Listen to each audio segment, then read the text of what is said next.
শহরের সরকারি হাসপাতালে সেদিনটা যেন আরও বেশি ভারী লাগছিল। ৬৬ কোঠার অরুণবাবু স্ত্রী সুধা দেবীর শয্যার পাশে নিঃশব্দে বসেছিলেন। দুর্ঘটনায় তার তেমন আঘাত লাগেনি ঠিকই, কিন্তু সুধা দেবীর অবস্থা অত্যন্ত সংকটজনক।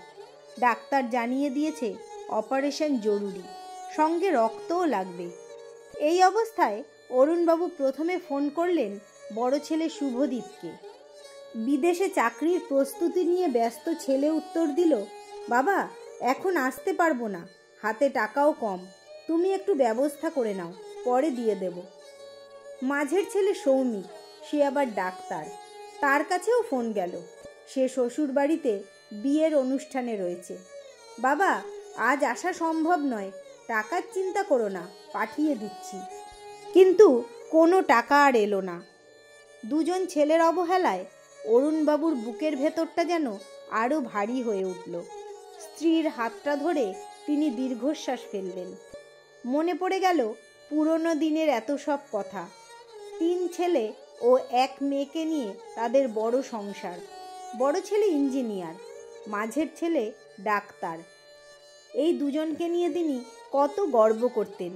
মেয়ের বিয়েতেও যথেষ্ট খরচ হয়েছিল। আর ছোট ছেলে অনির্বাণ, যে পড়াশোনায় মন বসাতে পারেনি, গোয়ারের মতো বারবার বলতো, আমি বাড়িতেই থাকবো, তোমাদের দেখাশোনা করব।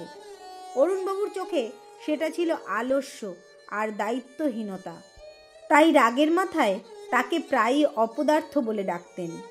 শেষমেশ জমিজমা ভাগ করে অনির্বাণকে গ্রামে পাঠিয়ে দিয়েছিলেন। সে যেতে চাইছিল না, তবু বাবার জোড়াজুড়িতে চলে গিয়েছিল। দুর্ঘটনার 2 দিন পর যখন অরুণবাবুর ঘুম ভাঙল, দেখলেন সামনে দাঁড়িয়ে সেই অপদার্থ অনির্বাণ। বাবা আমাকে খবর দাওনি কেন? জানতে পেরে ছুটে এসেছি। রাগ দেখানোর সময় পেল না অরুণবাবু। তার আগেই ছেলে অ্যাম্বুলেন্স এনে তাদের শহরের বড় হাসপাতালে ভর্তি করিয়েছে। অপারেশনের ব্যবস্থা করেছে, নিজের রক্ত দিয়েছে, দিন রাত দুজনের সেবায় লেগে রয়েছে। তারপর হঠাৎ একদিন ছেলে উধাও হয়ে গেল। অরুণবাবু ভাবলেন পুরনো স্বভাব, নিশ্চয়ই আবার পালিয়েছে। কিন্তু 3 দিন পর সে ফিরে এলো। হাসপাতাল থেকে বাবা মাকে বাড়ি নিয়ে গেল, সব কাজ বুঝিয়ে দিল। তারপর আবার চুপচাপ গ্রামে ফিরে গেল।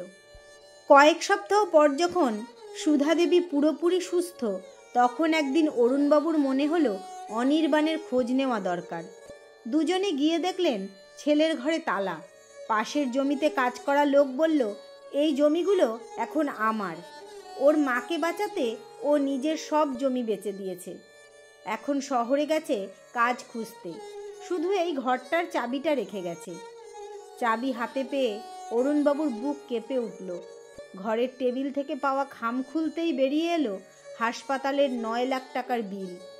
অরুণবাবুর চোখ ছলছল করে উঠল। সুধা দেবীর চোখও ভিজে গেল। অরুণবাবুর কণ্ঠ কেঁপে ওঠে, অনির্বাণ তুই কোথায় রে বাবা? অপদার্থ বলে কত কষ্ট দিয়েছি তোকে, একবার ফিরে আয়, আর তোকে কোথাও যেতে দেব না। চুপচাপ ঘরের মাঝে দাঁড়িয়ে থাকতে থাকতে আবার মনে হলো, যাকে সারা জীবন অপদার্থ ভেবে ঠেলে সরিয়ে রেখেছিলেন, সেই আসলে তাদের সবচেয়ে যোগ্য, সবচেয়ে আপন সন্তান ছিল।